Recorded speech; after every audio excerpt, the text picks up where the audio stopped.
This is WWE superstar Drew McIntyre, and you're listening to the WWE Podcast. The champ is the one that everybody wants, me. Becky Lynch is going to WrestleMania. Claymore! Austin 316 says I just whipped your ass. This is my iron. You're going to acknowledge me. All right, everybody, welcome to the WWE Podcast. It is Sunday, May 7th, 2023. A little late getting this out, later than I wanted. It's been a busy weekend for yours truly, but we're here to talk wrestling. Here to talk Backlash. And boy, is there a lot to talk about. A lot of good to talk about with Backlash. Not a lot of bad. So this may be a podcast for once that is mitigated in the complaint department, although not completely, right? We're going to have some things we didn't like, as every show has. But generally, it's going to be a positive show if you want a bit of power of positivity. This may be the show for you. So hope everyone's doing well. Again, it's Sunday, May 7th, and obviously at this point, we are now looking forward to Raw. The rosters will be set in stone starting tomorrow night, unless you're involved in the SmackDown/Raw tournament for the World Heavyweight Championship that suddenly changed course in the press conference. It was just randomly decided that SmackDown and Raw are going to be involved, even though we were told it's exclusive to Raw. So if it's exclusive to Raw, what the hell is anyone from SmackDown being able to do in any kind of tournament capacity for the belt? We don't know. Makes no sense. And without even the draft being official and locked in, they've already violated their own damn rules. So, I mean, like, it's really ridiculous. I'm done with this. I'm done with the draft. I mean, I'm being dramatic, but it's really a record at this point. I mean, before I said I'll give it 3 weeks before they violate the draft. They violated the draft before it even went to effect. That's how ridiculous it's gotten. I'm not understanding the logic behind this at all. But hey, let's talk about something positive here, and that is the latest patrons has joined the show. Those of you who joined in the last few days, and hope you enjoyed the Discord server if you took part in it. And I'm not sure if I've mentioned these names before. I know a couple of them I haven't, but if I have, well, then I guess you get double recognition. But Chandler, Shiver, James Macchioli, I'll just say James M. My English ain't great tonight. Jordan McCabe, Tommy Larson, all of you, thank you so much for joining us here on the WWE Podcast. And I hope you enjoy the ad-free experience, as well as the Discord server. And since many of you joined the SmackDown tier and higher, you get the audio show of the After Dark show exclusive, as well as any video I post that's exclusive to the $5 tier or SmackDown tier and above. So thank you so much. You guys can also support the show with merch, WWEpodcastshop.com. All right, Backlash, what I think? Well, I kind of gave you a hint. I really enjoyed it. And there's a big factor to that, a big reason for that. Two big reasons. Number one, the booking was, I think, well done across the board. Made sense for every match. And I mean, I nearly was flawless in not just who won, but how they were going to win. So I'm tuning my horn a little bit, but I was wrong in the Sami Zayn, Uso, Solo Sikoa match, as many people were. But the booking was superb. The wrestling was superb, generally. And the biggest factor to me, the crowd. Can we petition for every Raw and SmackDown to be a part or to take place in Puerto Rico? Or at the very least, can we make them an annual stop? Can we just scrap Saudi Arabia in place of Puerto Rico? I think that would be a fair trade. Of course, I mean, impossible with contracts, and obviously, I mean, it's not going to happen, but in my magic world of pretend, that's what I would do. Puerto Rico, I have to say, the hottest crowd I've heard maybe ever, and I don't mean that in just to be dramatic or to be over the top. I mean, I really believe they are in the running for one of the hottest crowds, not just of the year, but of like ever. I mean, in recent memory. Can someone name a hotter crowd? Okay, maybe the Montreal one, for Elimination Chamber when Sami Zayn challenged Roman Reigns. That gives that a run for its money. But I would say this crowd tops Montreal. And that's saying something. Montreal was off the hook. Puerto Rico on fire. Okay. And it's going to be, where are they headed? I think it's like Texas or something. Wherever they're headed for Raw or SmackDown this coming week, it's going to make that crowd look amateur. Because, and it actually puts our U.S. crowds to shame. It just does. Now, to be fair, Puerto Rico is more passionate about wrestling in terms of it's part of their culture. It's ingrained in the culture. They take it more seriously than we do here in the States.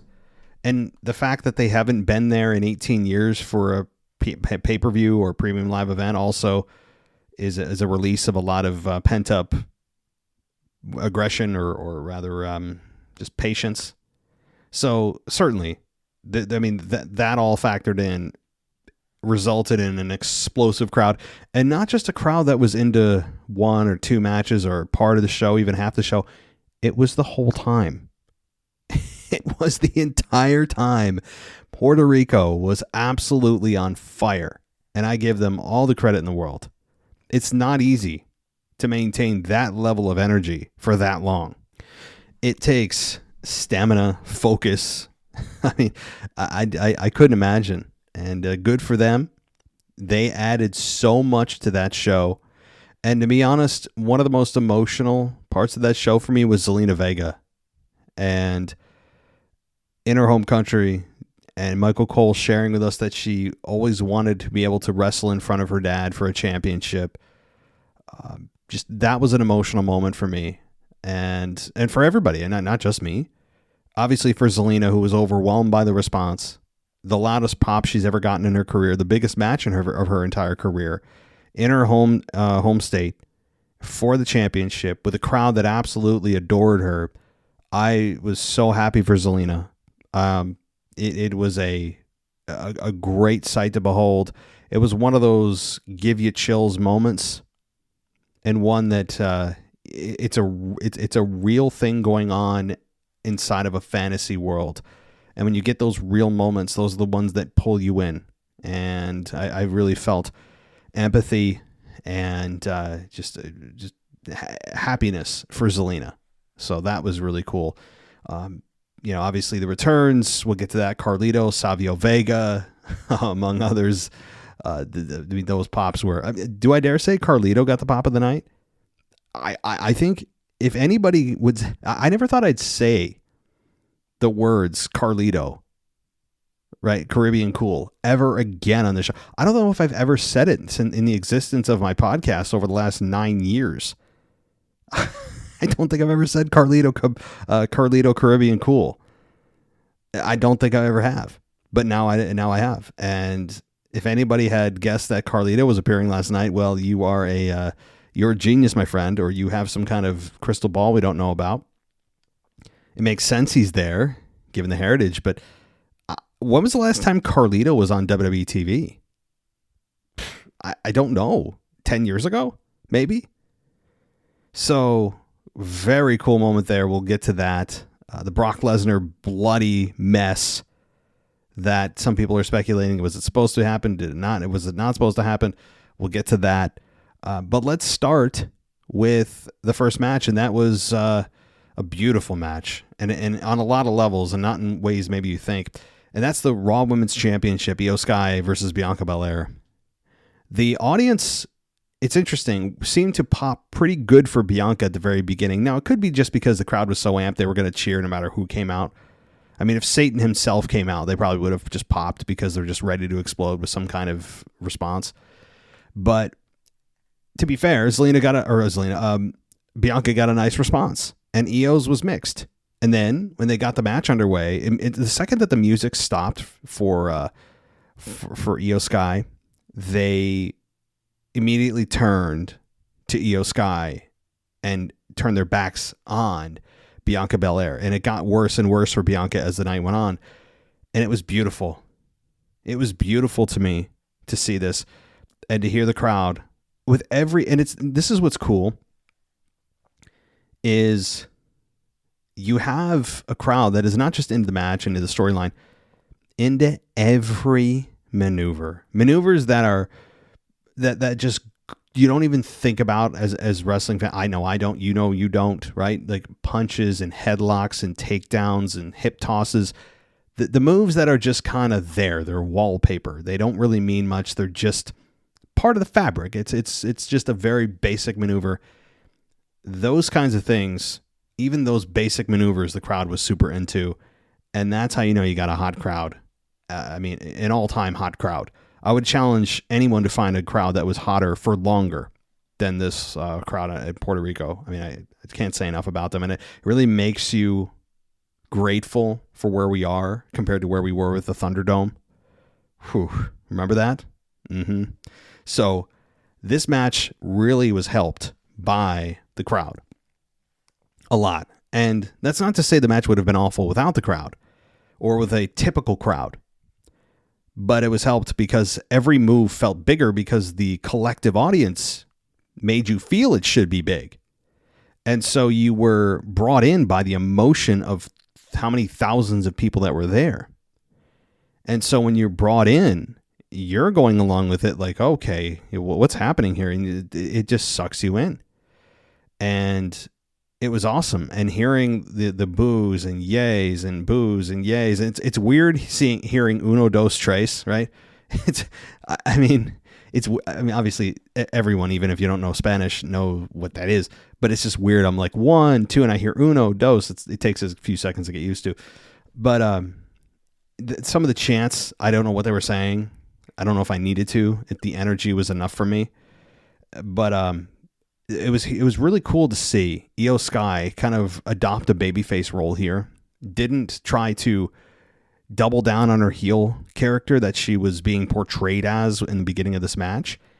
And really, Bayley, we'll get to Bayley in a second, but Bianca didn't absorb or I guess, accept her heel response. She was just kind of going through the motions. I don't think she knew how to handle it, honestly. It felt like she was just a bit dumbfounded in this position where she didn't expect it, number one. And I don't know if she knew what to do in the moment here, where since she and others likely didn't plan for this, what does she do? Does she just pretend it's not happening? And that's what she did. She just pretended it didn't happen and just kept going about her business. And you know, I understand that, because if you turn heel, then are you really heel, or are you just heel in the moment? Like, do you play into it? Do you just, what do you do? So she just kind of took the safe road, which is the boring road, but it's the safe road. And so I hope, though, even though Bianca Belair won and Bayley got involved and cost Io Sky, arguably, which I had called for and makes sense given that we're waiting for the demise of the beloved, ever beloved Damage Control Group. Having Io Sky versus Bayley is coming. And also, when you think about it, Bianca Belair, I mean, she's ice cold, and you wonder if this reaction for Bianca is going to catch fire or if it peters out immediately. We'll find out on Raw. Or rather, no, she's on SmackDown now, right? So yeah, we'll find out on SmackDown. There should also be a title swap at some point. Now, why they need to do this ceremoniously, I don't know. Maybe they don't this year. I don't know. But you can't have a Raw Women's Champion on SmackDown and vice versa. It doesn't make sense. So, for all intents and purposes, Bianca Belair is the SmackDown Women's Champion. Fine.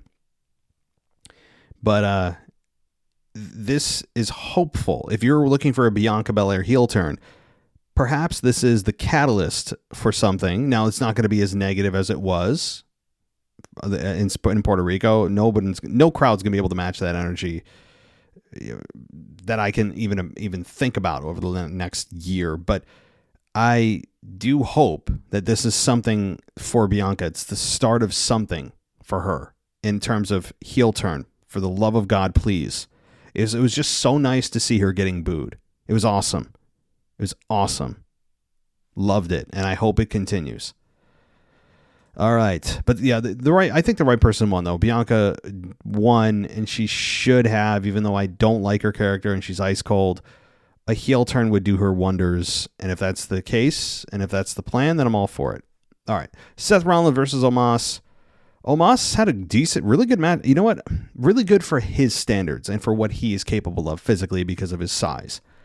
And it's not going to hurt him given the fact that he's in the ring with one of the best ever in Seth Rollins. So that certainly helps Omos's case. I wasn't a fan of so many finish kickouts in this pay-per-view and specifically in this match. It's not my favorite. I know he's a big dude, but going for what? How many stomps did he hit before he hit the super stomp? Like 2 or 3? And you know, we even had 2 in a row and Omos still kicked out. So, I mean, I get it, but it also diminishes the stomp. You know, not for long term, but in the short term, you know, I'm just not a fan of finishes being kicked out of so much. But that said, this match was good, and it put Omos in a good place to show that he can have a good match. Yes, it's with an elite star, but still.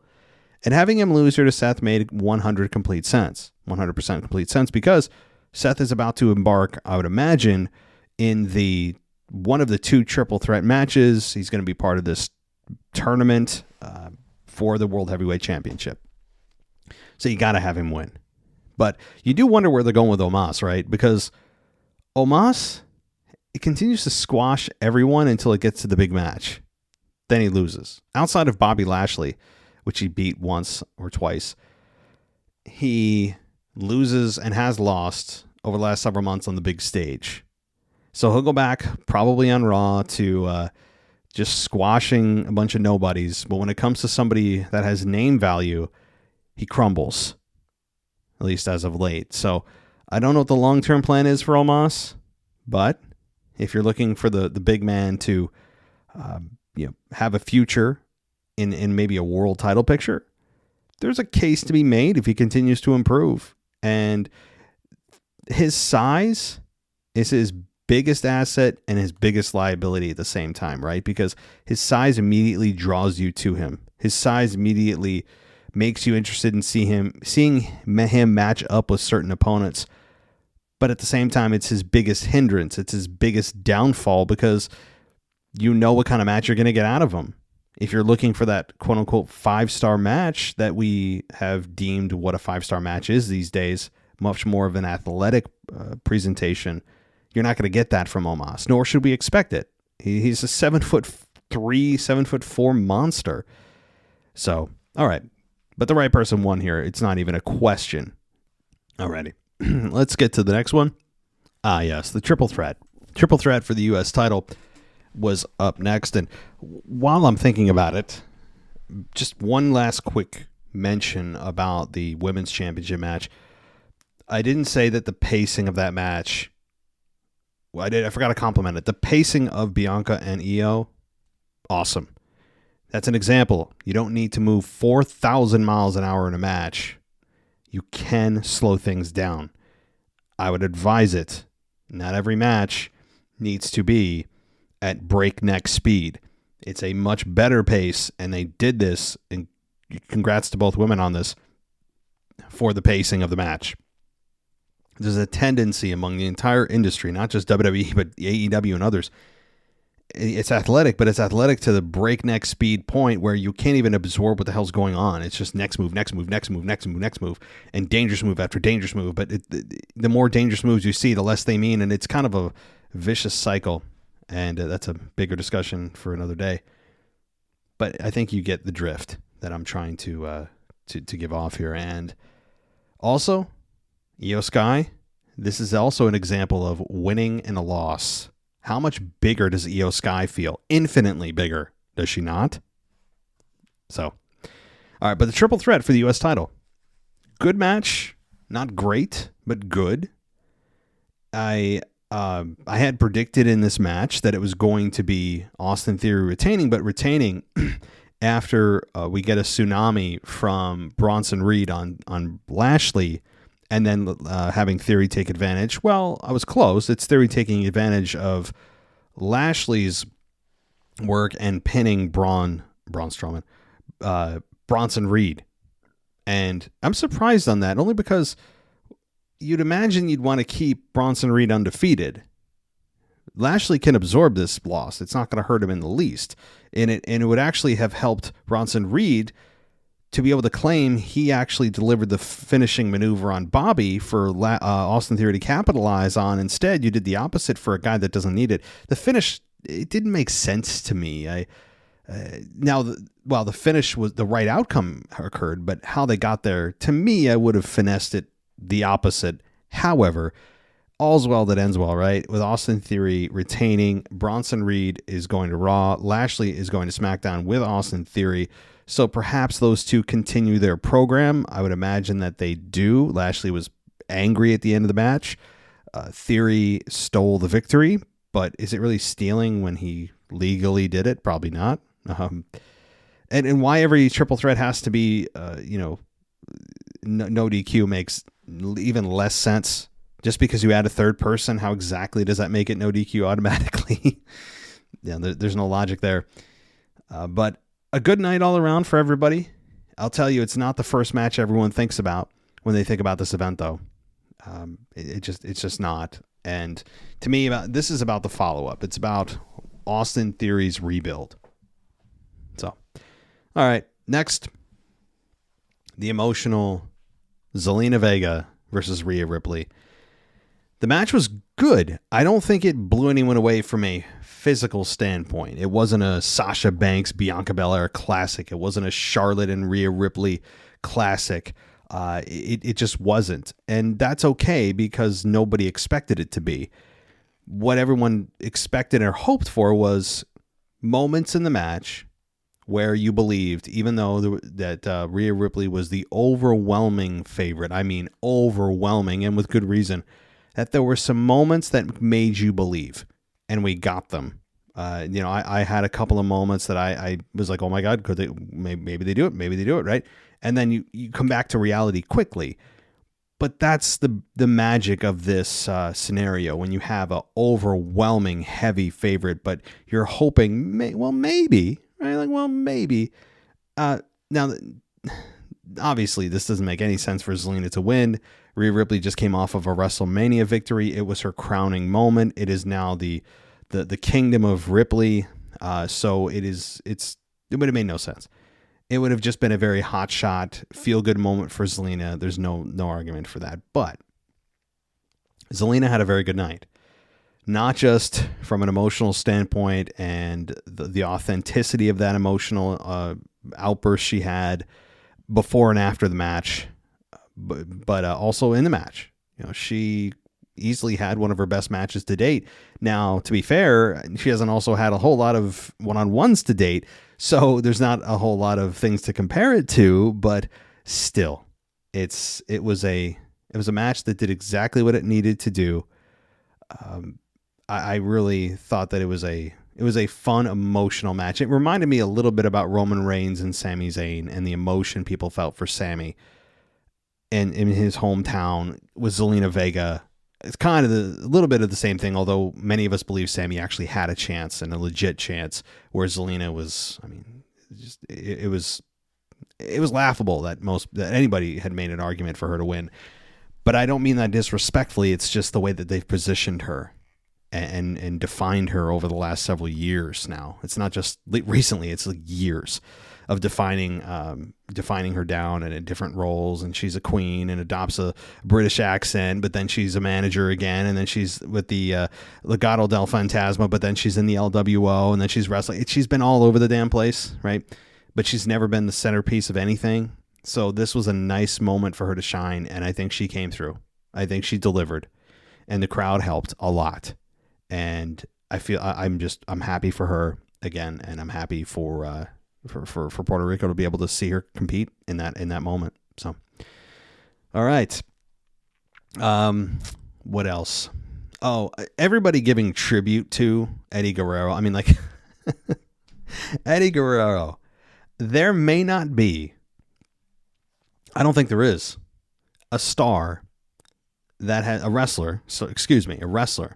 that has passed over the last 20 years or maybe ever, I'll widen it to ever, that more people consistently pay tribute to. Whether it's the kind of Jimmy jive with their, their arms, or, the Three Amigos that Dom does on a regular basis, among others. How many people go to the top rope and do the shimmy and the frog splash, or the song mix in with his music, Viva La Raza? I know they're in Puerto Rico, but even beyond Puerto Rico, like, they have had so many people, and I don't hate it. I'm not. This is not a complaint or a critique or any kind of issue I have. This is just, it's amazing that Eddie Guerrero, who died in 2005, 18 years ago nearly. I think it was October of 05 or September of 05. I think it was it October? I don't know, but it's nearly been 18 years. Has there been anybody in this entire industry that people have continued to keep alive, quote unquote, in the business more than him? I mean, nobody. No one. And think of all the legends that have died in the last 20 years. It's absolutely amazing. I don't hate it. It gives you the feels, because you also you feel sad that he's not here, because you just forget how damn good he was. And if you guys have not seen Eddie Guerrero compete, or if you want to watch just the best of what he was, I know he did work before WWE, and most people may not go back and look at his work with WCW and before that, but in WWE, his last couple of years were just brilliant. He came into his own, whether it was babyface or heel. He played them both brilliantly, intense. My God, he was believable. He wasn't the 6'5" dude. He was, I think he was like 5'9", maybe 5'10", muscular, but he didn't fit Vince's mold, which is also nice to see. And he was just kind of your everyman. He was the cool guy that he cheated, but he made cheating cool. Even though you're a babyface, he made deadly sins attractive. He made them endearing, and it was just so fun to see. So anyway, I don't need to go on about an Eddie Guerrero rant, but my point about this was, with all the Latino returns with Savio Vega and especially Carlito, I was thinking to myself, if Eddie Guerrero somehow faked his death. Right, there's this whole conspiracy or this whole like cover up rather over the last 18 years. How appropriate would it have been? How perfect would it have been for Eddie Guerrero to make his return at the event last night in Puerto Rico? I mean, like, if you're going to do it, Eddie, now's the time. Okay, so if there's anybody on the planet that thinks maybe he's still alive, right? Like Elvis is still alive, or Tupac is still alive, or whatever else is floating out there, this would have been the moment. So I think we can confirm he's actually dead. But I was thinking to myself, man, Eddie, if you're really out there and you've been in anonymity for whatever reason over the last 18 years and you faked your death, now's the time, bro. Come on out. I mean, imagine the pop. Do you think people would have popped? Like, if somehow this was a reality, and I know I'm going off the rails, but I thought about it because they're bringing back everyone that had ever been a Latino star, and I just thought about it. Like, would people have popped, or would people have been like, what the hell? I mean, what would people have done if Eddie Guerrero was back? I don't know. I think it would have been the biggest explosion in the history of pro wrestling. I mean, I really believe that. If somehow people realize, oh my God. But all right. Anyway, in a completely unrealistic scenario, it just popped in my mind last night. I meant to tweet it out. All right. So, all right, moving on. But Zelina was made in a loss, much like Io Sky. I don't think as much as Io Sky, because Io Sky, I think, had a better wrestling night than Zelina, but still same dynamic here. Zelina became a fan favorite instantly, even in a loss, an expected loss. But also, they made sure that she didn't get booed here. How do I know that? And how do I know they went to the nth degree? There is nothing more pandering you can do than walking out dressed up as the nation's flag that you're in, right? Like as the flag of the nation you're in. There we go. Is there anything more pandering? I mean, she literally was the flag for Puerto Rico. So they made sure it's like walking into Yankee Stadium with a Yankee jersey on, right? Or walking into Fenway with a Red Sox jersey on. Okay. You are endearing yourself to that city, to that country. And they made damn sure that Zelina didn't get any booze. And even if she didn't do that, it would have worked just fine. But I don't think I've ever seen anyone come out literally dressed as the flag of the nation. It looked at first to me like a knee jerk, a little desperate, a little bit pandering, but it all worked out. It's not a complaint. All right. Then we get to, my God, the San Juan street fight. Bad Bunny, Damian Priest, and was this a little overbooked? Sure. But was this meant to be taken that seriously? No. Okay, Bad Bunny's a one and done. I don't believe he's going to stick around. He's got a million other endeavors or places to be and billions to make. And he's, obviously the number one recording artist, number one on Spotify. He's massive. And honestly, I've never heard of him in my life until he was introduced to WWE. I couldn't tell you a single song he has, by the way, at all. I mean, the only one I know would be the entrance music I hear. I'd imagine that's his own song. But I have never heard of him ever. And if you, outside of his entrance music, if you put up a bunch of random songs, random R&B or rap songs, I literally couldn't pick one out, even his top hits. So that's how much I know about Bad Bunny, other than his wrestling career.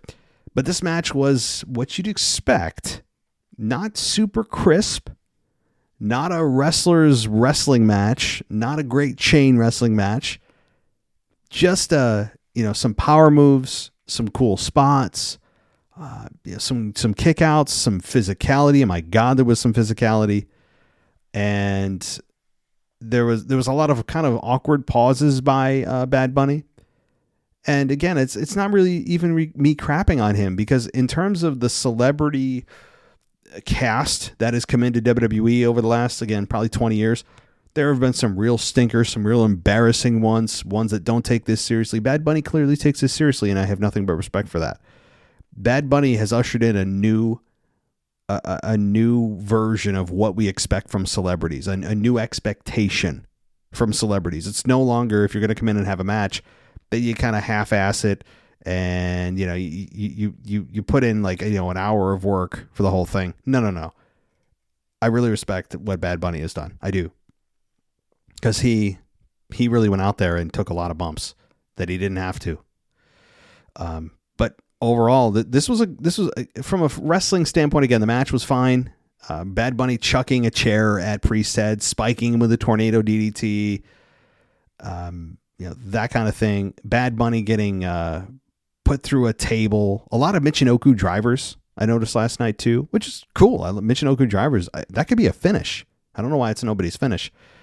I think of Taka Michinoku. Is that where it was from? Boy, I think I just solved the mystery. What else?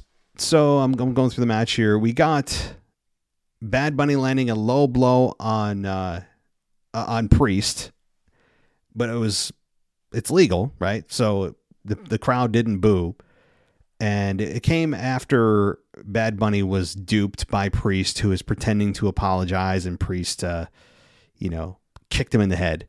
But then after Bad Bunny hit a low blow, Finn Balor and Dominic come out, and Rey Mysterio tried to take advantage, or tried to make the save.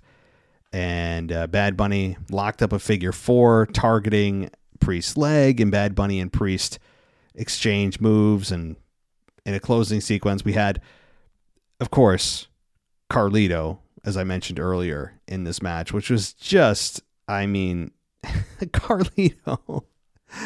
Carlito, Caribbean Cool. He looked good too. He took off his shirt. I'm like, oh wow, he doesn't have a beer gut. He's in, decent shape. Good for him. But the match I thought was as good as you could have expected it to be. You're not going to get a Flair Steamboat classic. It's not what this is built to be. But for what it's meant to be, it's as good as it could have been.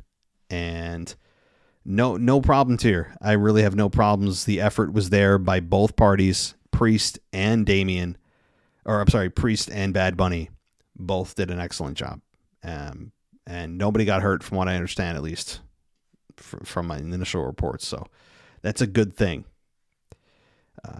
One place I read called it a delightfully overbooked mess. I think that's a great way to put it, right? It's overbooked, but it was fun to watch, and that's not often a combination that you see. Where when you see or hear something that's overbooked, you're thinking, oh, it's contrived. Oh, this is too much, right? There's just too much going on. This is a mess. You don't need to be doing this. You could have just made it more straightforward. But at a match that's not a title match, it's not really meant to be taken too seriously. It's not going to have a great effect on either man's career moving forward and their trajectory of their career. It's just meant to be kind of a spur of the moment, one-off for the moment for Bad Bunny, and give a lot of spotlight to Damian Priest. It's a win-win here for both men.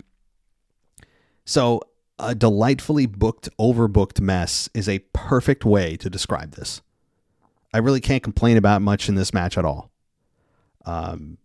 But yeah, Savio Vega, that was fun. Carlito was clearly the biggest pop. I think the biggest pop of the night. No doubt about it. My God. And him biting into the apple. Love it. I love it. I spit in the face of people who don't want to be cool. I love it. Oh, God. All right. A couple more matches here. The six-man tag, Riddle, Owens, and Zayn versus the Bloodline. It was Solo Sikoa and the Usos. Excuse me. This was, really good. But they've worked so good. They've worked so good and so much together. It would have been a letdown if this was anything other than an excellent match. That's the expectation. That's the bar we have now. And it was really good. And so the end of the match came after Sikoa tagged himself in and hit Riddle with a Samoan spike and stared down Jey Uso. Jimmy, who was not aware of what had happened, had a big smile on his face as he played Peacemaker. So Solo nearly hit Jey with the Samoan spike and thought about it. He thought better of it. It didn't happen. The Bloodline get the victory, and I was surprised that they got the victory, but they were able to get the victory, but also further the storyline of these men have issues, which was an interesting dynamic. I think they went with the unexpected here. They got to the same destination without the same journey that many of us expected, with the Usos losing and miscommunications and things. With Solo, and also it doesn't, or it keeps Solo's record, other than Cody Rhodes, unblemished. And I think that's important too, because they look at Solo, I believe, and they'd be foolish not to, as a big star over the next maybe sooner than that. I would argue that Solo Sikoa may be a world champion, one way or the other, over the next 12 to 18 months. I know that may seem a long time, but if he's sticking around Roman, I don't see Solo taking the belt off Roman yet. I don't think he's ready yet, unless he changes brands. I think he's going to be the reason that Roman retains a lot of his championship matches in his matches. So, but the match here, again, no issues whatsoever. I thought this was good. No big returns here. Outside, again, the pay-per-view itself didn't have a whole lot of main star returns. Like we had the one-offs for the Latino heritage and things, which is cool. Pun intended, I guess.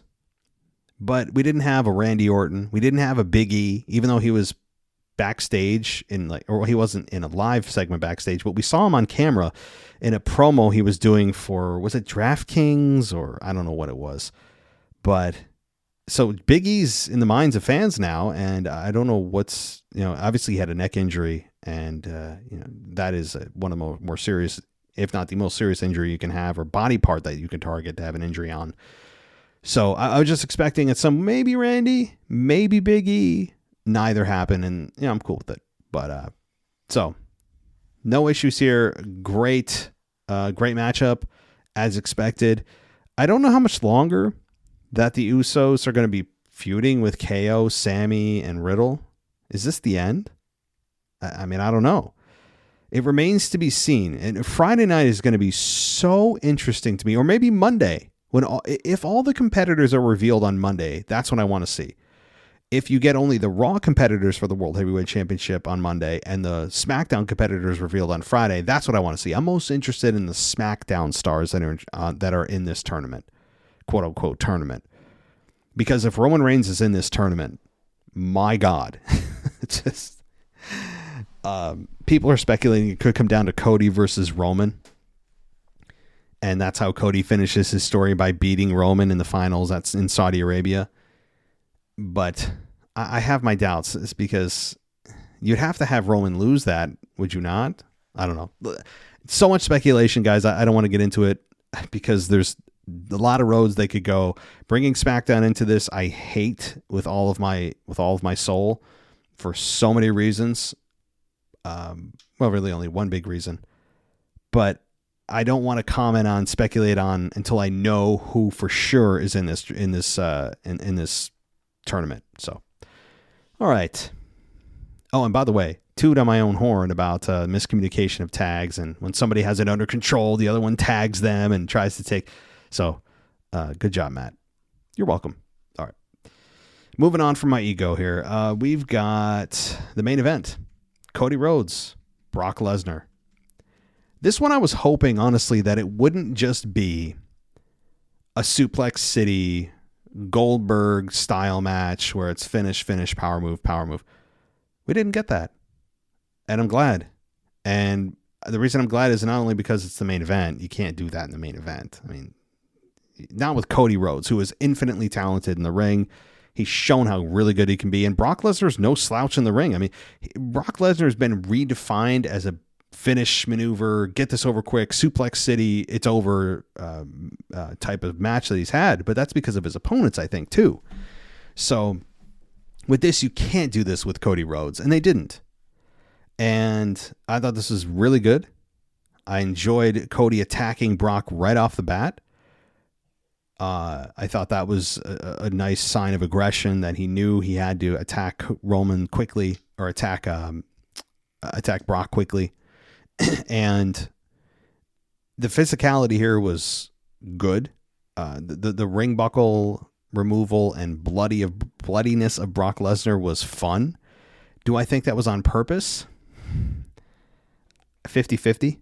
The reason I say that is, if it was meant to happen, the camera wouldn't have panned away so much, and they wouldn't have handed Brock Lesnar all those towels to wipe off his face, so when he went back to the hard cam, that he was a bloody mess. It's it's up for debate. It looked like he busted himself the hard way, I have to say. There was no blading. I watched it again and again, and I didn't see a blade or anything.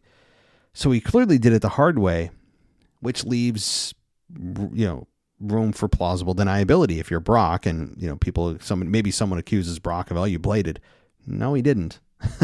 Definitely not. He busted himself in a perfect place to make him bleed, and bleed profusely, and it was brilliant. And it reminds you how much sometimes you miss blood. Not that every match needs to have it, but when it happens, even accidentally, it adds so much more. And with WWE, when it happens, they have to take away what's great about blood and shy away from it because it's PG, which makes you angry as a fan because you're like, no, but I want to see this. And you can tell Brock's trying to turn his head away from the hard cam, and the cameras are only getting the side of his face and not the front. You want a full frontal image of his bloodied face. And you didn't really get that, or if you did, it was a glancing blow. So I miss blood. I just do. And it reminded me of WrestleMania 31. Remember when Brock Lesnar and Roman went at it for the first time at WrestleMania, the heist of the century, with Seth cashing in at the end of that? Brock Lesnar got busted open in that match.